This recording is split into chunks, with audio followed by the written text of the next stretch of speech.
Улсын хурлын 16 дугаар тойрогт ардчилсан намаас нэр дэвшигч Нэргүйн Пунцэг, Ширнэн бандын ачаа, бүх чөлөөний бүрэг дүрж нар иргэд сонгогчдод дэмжигчдтэйгээ уулзалтаа үргэлжлүүлэн сонгуулийн сурталчилгаагаа хуулийн хүрээнд хүргэж байна. Нэр дэвшигчид тойрогийнхоо дөрвөн сум, Чандман сум, Чандман сумын баян хархан багуудаар уулзалтгийж иргэд намын мөрийн хөтөлбөрөөр таниулан иргэдийн асуултанд хариулж мэдээлэл солилцсон байдлаар тойрогт хүргэжилж байна. Төрийн байгууллагууд хоорондоо уялдаа маш муу. Нэг нөгөө үннийг хэлье. Бүгдэнд нь таарсан тус тусдаа хуйлтаа. Хууль нь хоорондоо зөрчилддөг. Тэгээ нэг юм болохоор хуулийг боловсронгуй болгох гэж ингэж яриад байдаг. Яасан ч боловсрол дуустдаггүй хууль юм. Энэ их хурлын гишүүд нь яасан ч боловсруулж дуустдаггүй. Уул нь бол гаргасан хуулиудаа хэмжиж тавиад их хурл яг тэр хоёр дахь үндсэн үүрэг болох тэр хуулийн хэрэгжилтэнд хяналт тавих үүргээ биелүүлээд явах юм бол манай Монгол улсад хууль хангалттай байгаа. Тэгэхээр энэ удаагийн их хурлд үнэхээр Ховд аймгийн иргэдээс маань ихтгэл өөрлүүлээд бид гурыг хамтдаа багаар маань сонгуул бид энэ их хурлд бас нэг шинжлэх зүйл, шинэ өөрчлөлтийг хийх болно. Уулзалтын үеэр иргэд ноолуурын үнд ханш орлогоо нэмэгдүүлэх боломж өнөөдрийн улс төрийн нөхцөл байдлын талаар санал бодлоо голчлон илэрхийлж байлаа. Энэ үед нэр дэвшигч Нэргүйн Пунцэг эдгээр асуудлыг шийдэх талаар ардчилсан намын мөрийн хөтөлбөрөөс дэлгэрэнгүй тайлбарлаж Монгол өрх бүр өсөлтийг бий болгох ардчилсан намын хөтөлбөрийг илүүтэй таниуллаа. Пунцэг баг бид дэмжиж байна. Ард түмний минь итгэлийг хүлээсэн. Ард түмний төлөөлөл төрийн түвшээ байж чадна гэдэгт итгэж байна, хүсэж байна, дэмжиж байна.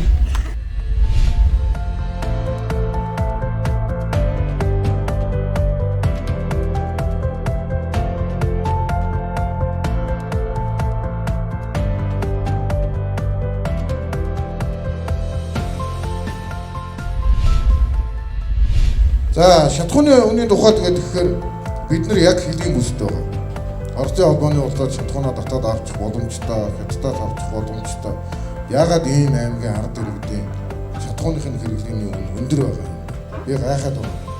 Би хүнлэг өөртөө гэдэг нэг холбоо хэцэг хүмүүстэй нэрд хамтарч байгуулаад тодорхой хугацаанд ажиллаж байгаа юм л да. Энэ хугацаанд бид нар шатхууны үнийг буулгах болдгийг би биеэрээ мэдэрсэн.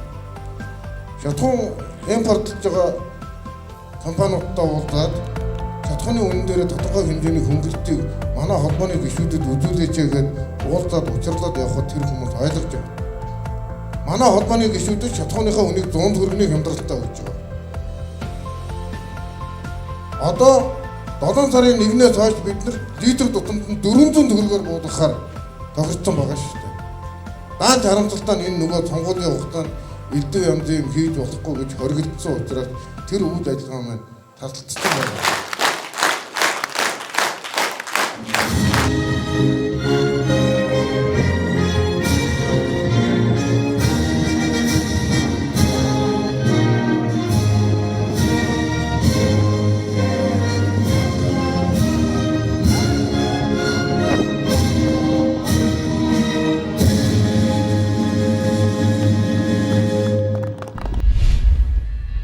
Нэргүй Пунцэг гэдэг хүн бол хөдөлмөр хаалгын үйлчлэгээр одоо маш сэтгэлээс би дэмждэг хүн гэж өөрөө боддог.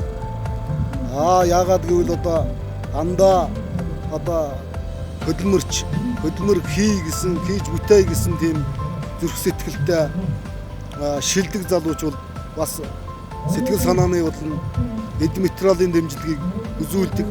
Гэхдээ бол одоо тэрний одоо би тийм юм өглөө шүү, ийм юм хийлээ шүү гэж тэрүүгээр бас нэг тийм аархаад омхроод гэдэг юм уу, аярлаад ухраад байдаггүй.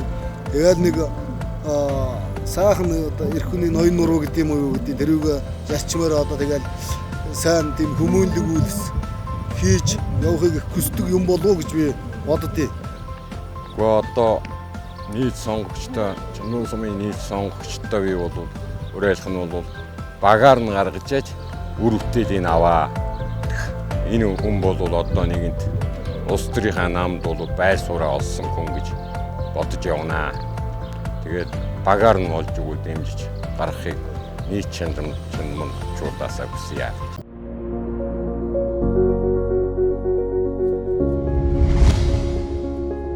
Ховдчуудаа Улсын хурлын ээлжид сонгуульд ардчилсан намаас нэр дэвшигч нутгийн залуу нэргүй юм Бунцгийг дэмжицгээе.